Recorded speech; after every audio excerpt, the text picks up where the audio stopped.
আমরা আজকে জানবো সাউথ ইস্ট এশিয়ার দেশ ফিলিপাইন সম্পর্কে। ফিলিপাইন দক্ষিণ পূর্ব এশিয়ার এক অসাধারণ দ্বীপ দেশ।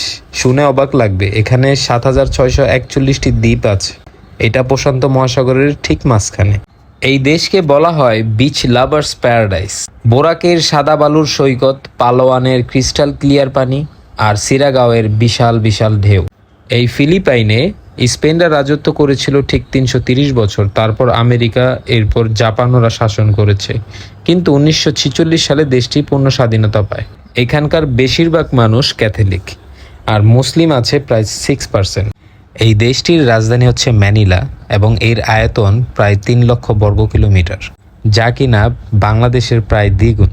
এবং এই দেশটির মোট জনসংখ্যা প্রায় 11.5 কোটি। পুরুষদের পাশাপাশি প্রায় 50% নারী আছেন যারা অর্থনীতিকে শক্তিশালী করছে। তারা কোনো না কোনো কাজের সাথে জড়িত।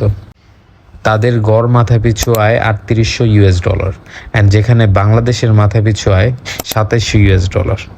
ফিলিপাইনকে বলা হয় coconut capital of the world, যা কিনা বিশ্বের ৩য় বৃহত্তম নারিকেল উৎপাদিত দেশ।